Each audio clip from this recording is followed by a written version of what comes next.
What's up and welcome back. I'm John Stark, MacTheMovieGuy.com. I'm a blind film critic, and I want to talk about something because there's somebody I've been a fan of for a while who has made a lot of choices recently because they become less and less of a critic and more of a director, and that's Chris Stuckmann, who I just witnessed in his last video has decided to start taking direct money for promoting movies. Now, the problem with that is that for people who still watch his reviews, I just watched the 50th anniversary of Jaws re-release.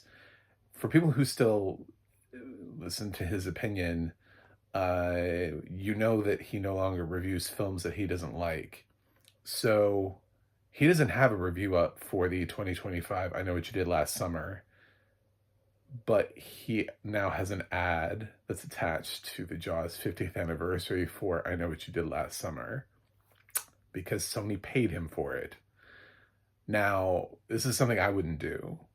And I thought about this because, like, where does the line go? Because the money could be enticing, right? The money is, I'm sure Sony had the money to pay Chris Stuckman, whatever. But at a time when his Shelby Oaks is like not that far away from release, the question begs, how badly did he need this paycheck to promote a movie he hasn't reviewed on a channel where he proudly promotes the fact that he does not review films unless he likes them. So the challenge here is, if he had liked the film and then promoted it, would that be fine? Or should he never have done it at all?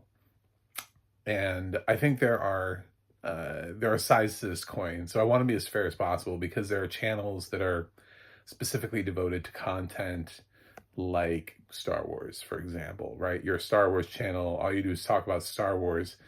So if Disney comes and pays you, or if somebody who's making a Star Wars video game comes and pays you to promote Star Wars on a Star Wars channel, is that inherently bad?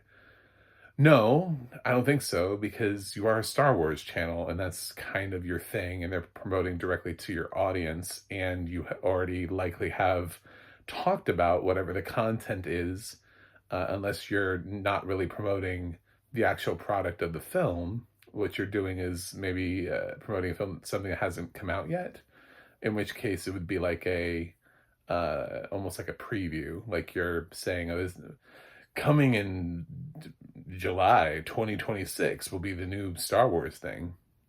So in that case, you're not actually saying, watch this because I saw it. There's not like a suggestion there.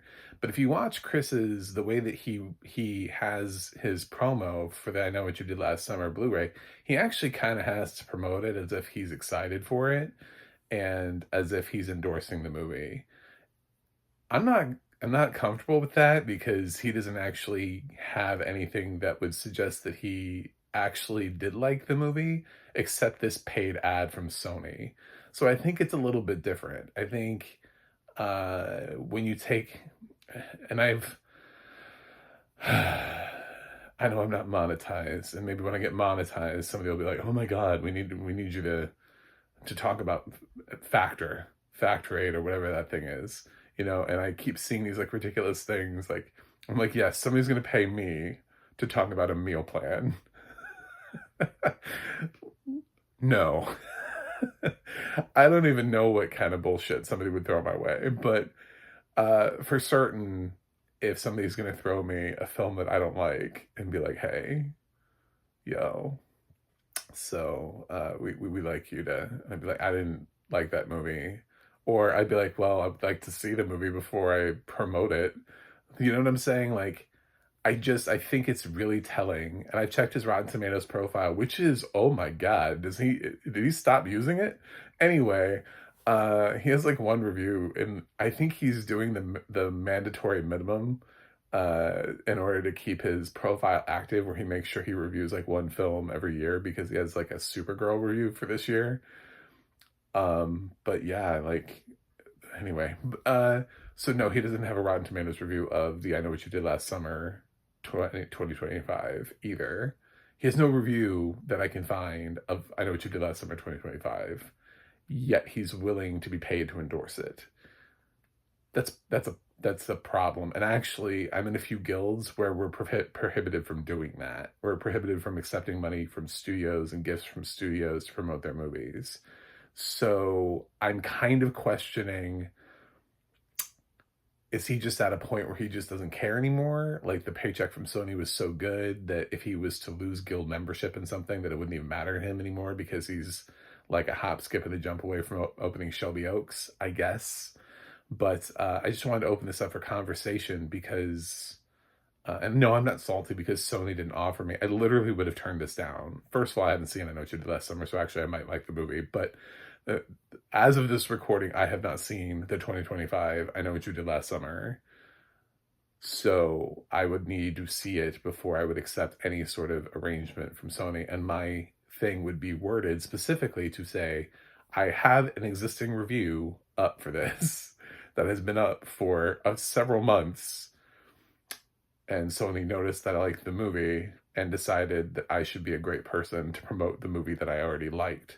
So check out my existing review from a few months ago.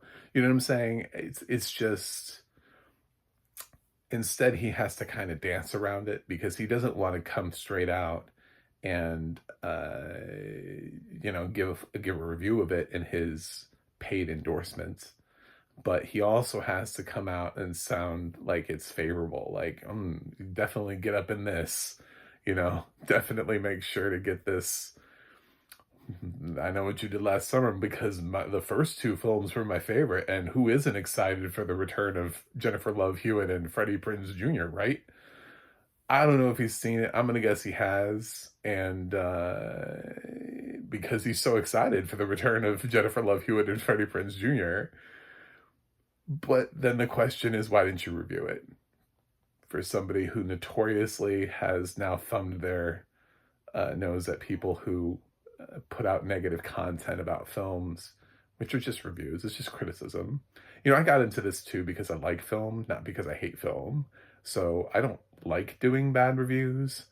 They're not my favorite thing in the world to come in here and be like, oh my God, this movie. So it's so skeezy. It's so coming from the guy with the 2 million subscribers. Yeah, I have like 500, whatever. I don't care. Point that out in the comments. Like, of course.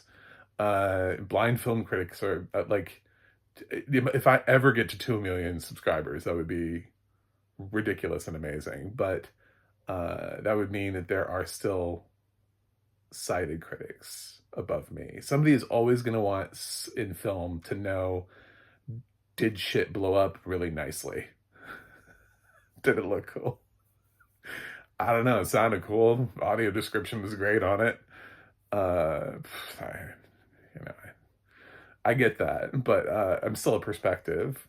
And my perspective on this is that this is very shady and enough for me to make a video about it. So I caught it. I was like, what the fuck? I mean, we promote, as YouTube critics, we promote some of the weirdest shit that is like, come check out our meal plans. It's like, we're YouTube critics. Like, we watch movies all day. I don't think anybody's looking for us for like meal planning and food consideration plans, but hey, I feel like we should be endorsing like TVs, Blu-ray players, those kind of things make sense. But weird stuff out there, and now we're just straight up endorsing movies. So studios, I pay me, I guess, to no, don't, because if I didn't love it, I'm not going to do it. If there is an already a review up for my on my channel that I can point to that says, when it was posted, so I can't mess with it, that isn't like a glowing review of your product. If I didn't love the movie the first time, I'm not going to do anything with it. So I'm not promoting. I don't care what Amazon offers me, $5 million from a War of the Worlds. I'm going to be like, no, I can't do that. I would say it. There would be a video about me going, guys, I just turned down $5 million to promote War of the Worlds. I just want you to know that.